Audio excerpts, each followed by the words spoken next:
Entenda tudo sobre a realidade do inferno, a doutrina do inferno de forma cristalina e objetiva. Fica nesse vídeo se você quer compreender a razão, a circunstância, o motivo por que Deus criou o inferno, por que o inferno é real, é verdadeiro. Então não passa esse vídeo aqui. Deus tem uma palavra para ti. Logo depois da vinheta.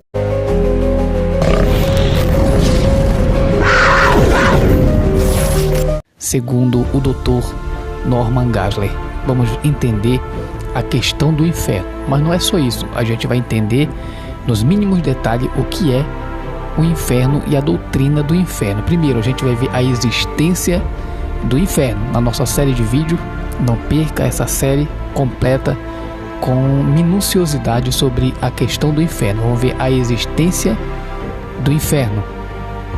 Também, dentro da questão da existência do inferno, vamos entender isso de forma bem explicada a respeito da doutrina do inferno. A gente vai ver a Bíblia ensina que o inferno existe.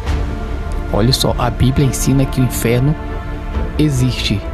Vamos fazer alguns vídeos e dentre eles vamos entender o que a Bíblia ensina sobre a existência do inferno. Vamos ver a justiça de Deus exige o inferno.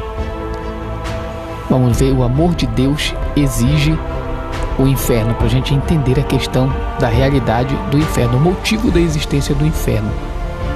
Também a dignidade humana exige o inferno. Para nós entendermos a doutrina do inferno, temos que ver essas questões, e dentre elas, essas que eu já tenho citado aqui. Vamos ver a soberania de Deus exige o inferno. A cruz de Cristo implica a realidade do inferno. Vamos ver a natureza e localização do inferno. No nosso primeiro vídeo a gente vai ver sobre a realidade do inferno. No nosso segundo vídeo a gente vai ver a natureza e a localização do inferno. Também vamos ver no outro vídeo, no terceiro vídeo, a duração do inferno. O inferno durará enquanto Deus existir.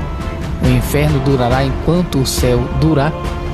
E tudo isso a gente vai entender na questão da doutrina do inferno. Vamos ver objeções ao inferno. Essa questão das objeções ao inferno vai ser fantástica. Vamos ver os incrédulos têm feito muitas objeções à doutrina do inferno. Eu tenho certeza que talvez você também tenha feito algumas dessas. O inferno é aniquilação? Muitos dizem que o inferno é aniquilação. E a gente vai ver essas questões. E eu peço que você não perca os nossos vídeos sobre esse tema. Olha só, o inferno é temporal, não é eterno. Muitos dizem que o inferno é temporal, não pode ser eterno. Vamos ver no vídeo sobre objeções. A justiça de Deus exige o castigo eterno. Vamos ver por que não reformar as pessoas. Também vamos ver a condenação por pecados temporais é exagerada. Muitos dizem por que a gente peca pecados momentâneos, porque então é aplicado uma condenação eterna. O inferno não tem valor redentor, como muitos argumentam. Tudo isso a gente vai ver na objeção. O inferno é apenas uma ameaça, não uma realidade. Muitos dizem que o inferno não é uma realidade, é apenas uma ameaça. Os santos poderão ser felizes se uma pessoa querida estiver no inferno? Vamos ver tudo isso na objeção, no vídeo sobre objeções. Também vamos ver por que Deus criou pessoas destinadas ao inferno. Tudo isso vamos ver na objeção, no vídeo sobre objeções. Mas as pessoas não conseguem evitar o pecado.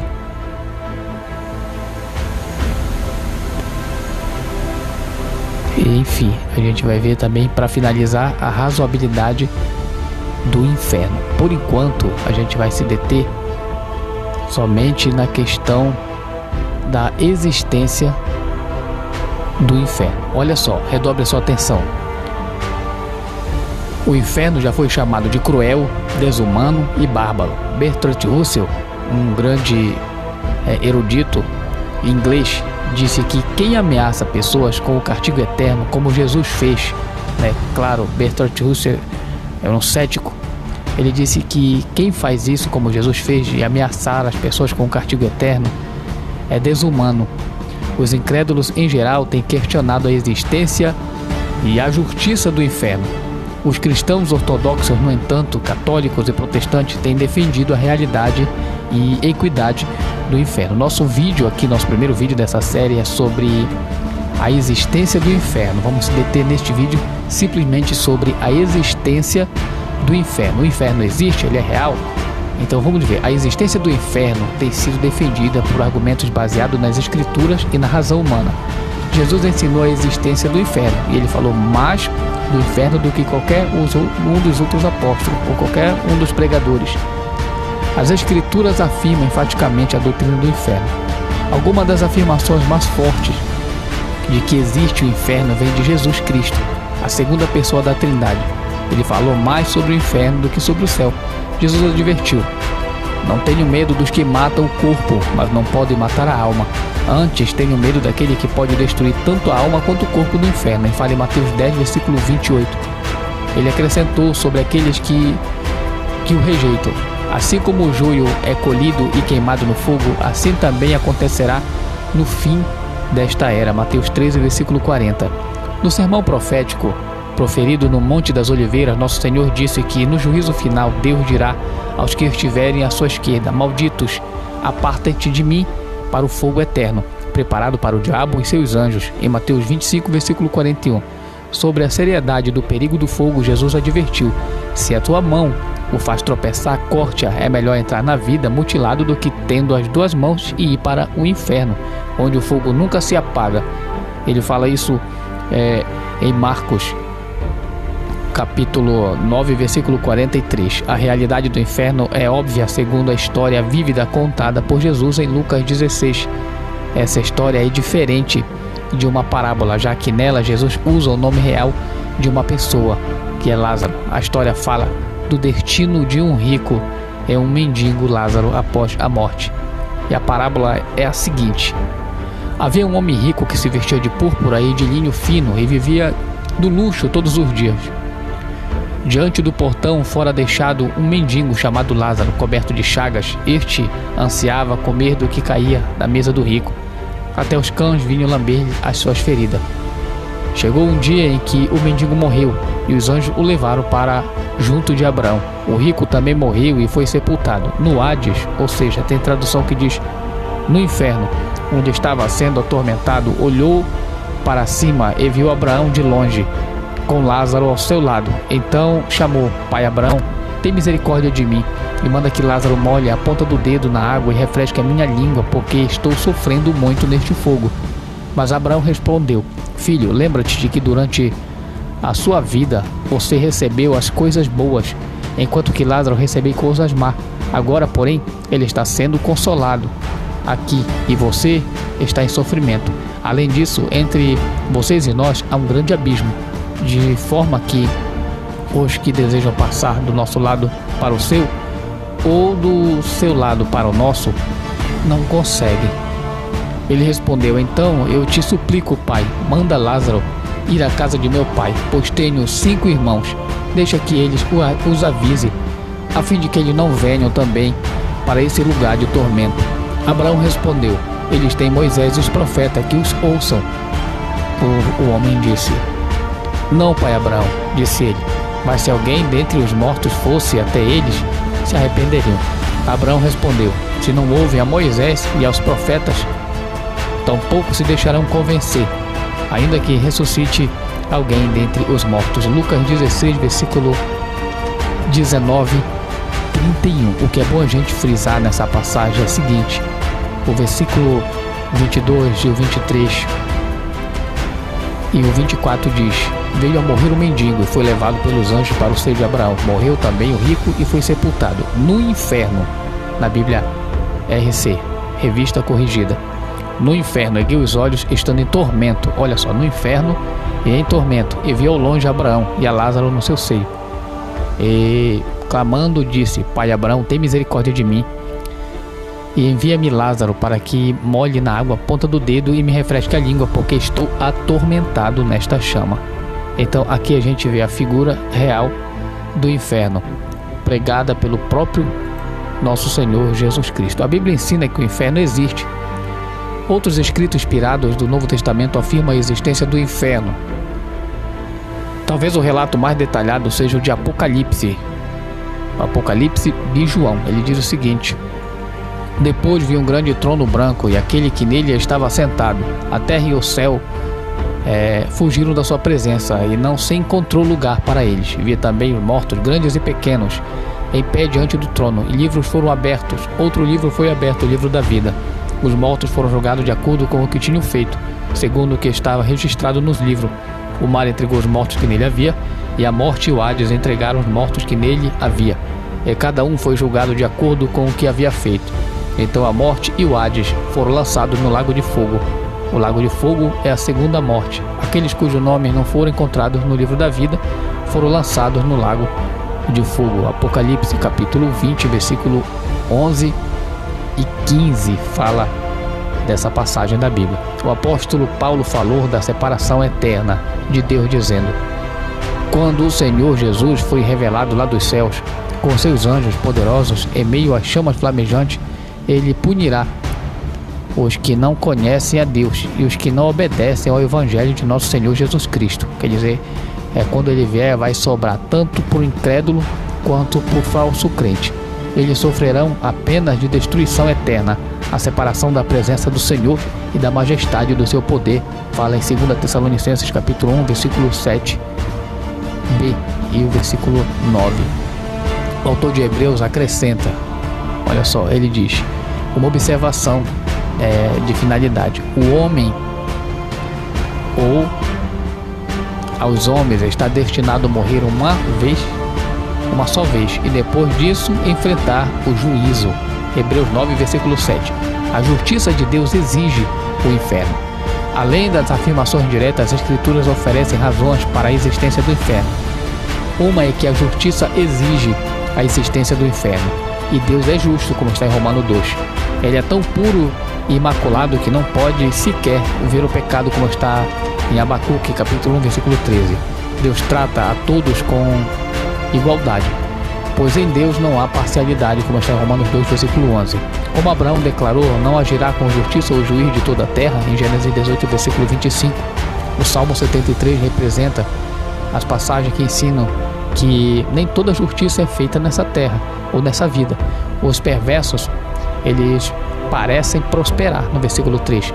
Logo, a existência de um lugar de castigo para os perversos após esta vida é necessária para manter a justiça de Deus feita. Certamente não havia justiça real se não houvesse um lugar de castigo para as almas dementes de Stalin e Hitler, que iniciaram o massacre impiedoso de milhões. A justiça de Deus exige que haja um inferno neste caso.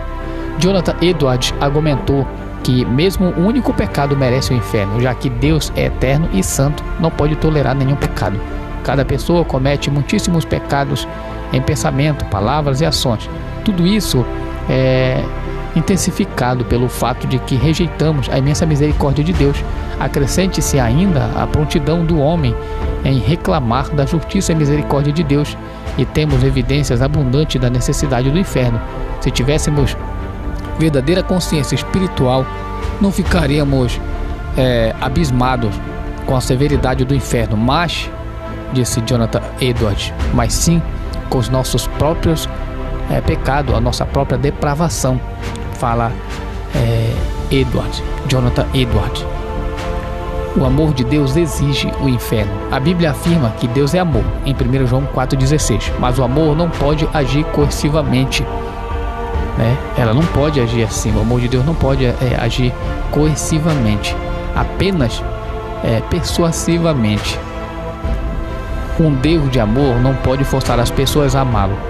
Paulo falou que as coisas são feitas livremente e não por obrigação, em 2 Coríntios 9, versículo 7. Amor forçado não é amor, é estupro. Um ser amoroso sempre dá espaço para outros. Não se impõe contra a vontade dos outros, como C.S. Lewis escreveu. Ele disse: ele falou: o irresistível e o irrefutável são as duas armas que a própria natureza do seu esquema o impede de usar. Anular o livre-arbítrio humano seria inútil para ele. Ele não pode forçar, só pode atrair. Fala C.S. Lewis em Cartas do Inferno, capítulo 8. Logo, os que escolhem não amar a Deus devem ter o direito de não amá-lo. E o inferno é esse lugar. É colocar as pessoas que têm o direito de não servir, de não amar, de não querer a Deus no lugar que elas sempre quiseram. Os que não desejam estar com ele devem ter permissão para ficar separados dele. O inferno permite a separação de Deus. A dignidade humana, ela exige o inferno. Já que Deus não força as pessoas a ir para o céu contra a sua vontade, o livre-arbítrio humano exige o inferno. Jesus exclamou: Jerusalém, Jerusalém, você que mata os profetas e apedreja os que te são enviados, quantas vezes quis eu reunir os teus filhos como a galinha une os seus pintinhos debaixo das suas asas, e vocês não quiseram. Ele fala em Mateus 23, versículo 37. Como disse C.S. Lewis, ele disse assim: há apenas dois tipos de pessoas no final das contas: aquelas que dizem a Deus, seja feita a tua vontade, e aquelas a quem Deus diz, no final, seja feita a tua vontade. Ele fala isso em Cartas do Inferno, página 69. A soberania de Deus exige o inferno. A não ser que haja o inferno, não há vitória final sobre o mal. Pois o que frustra o bem é o mal. O trigo e o joio não podem crescer juntos para sempre. Há uma separação final, senão o bem não triunfará sobre o mal. Como na sociedade o castigo do mal é necessário para que o bem prevaleça, da mesma forma, na eternidade, o bem deve triunfar sobre o mal.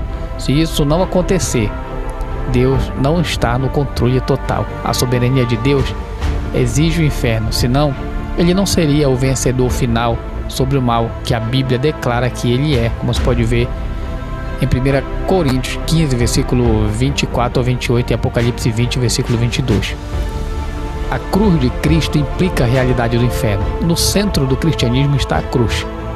1 Coríntios 1, versículo 17 ao 18 e capítulo 15. Capítulo 15, do versículo 13. Sem ela não há salvação, sem a cruz. Romanos 4, versículo 25, Hebreus 10, versículo 10 e 14. É a razão pela qual Cristo veio ao mundo. Marcos 10, versículo 45 e Lucas 19, versículo 10. Sem a cruz não há salvação. Está no Evangelho de João 10, versículo 1 e 9. E o versículo 10. Também Atos 4, versículo 12. Apenas por meio da cruz podemos ser libertos dos nossos pecados. Romanos 3, versículo 21 e 26. Jesus sofreu grande agonia e até a separação de Deus na cruz. Fala Hebreus 2, versículo 10 e versículo 18. Dos 10 ao 18 de Hebreus 2. E também Hebreus capítulo 5, versículo 7 ao 9. A antecipação ou antecipando a cruz, Jesus orou ainda mais intensamente, e o seu suor era como gotas de sangue que caíam no chão. Lucas 24, versículo 44. Mas por que a cruz e todo esse sofrimento, a não ser que haja o inferno? A morte de Cristo, ela perde o seu significado eterno, a não ser que haja uma separação de Deus, da qual a pessoa precisa ser salva. E essa separação chama-se inferno. O inferno é o único motivo que faz a gente entender e raciocinar de forma lógica o motivo de Deus expressar o seu amor na cruz pela vida do perdido, do pecador. Somente uma ameaça real justifica a ação de Deus na cruz. E esse motivo é o inferno. Que Deus abençoe a tua vida. Não perca a nossa série. Vamos continuar no próximo vídeo falando sobre a natureza e a localização do inferno. Compartilha, comenta, se ainda não seguiu, segue a gente aí. Que Deus te abençoe. E lembre-se, Jesus te ama, tem planos para tua vida. Ele quer te perdoar, te libertar e transformar, escrever teu nome no livro da vida e poupar tua alma da condenação no inferno. Não é em vão que você está vendo esse vídeo. Jesus está te ensinando o caminho da verdade. Então, recebe essa palavra, essa mensagem da parte de Deus. Fica com Deus e não perca os outros vídeos em nome de Jesus.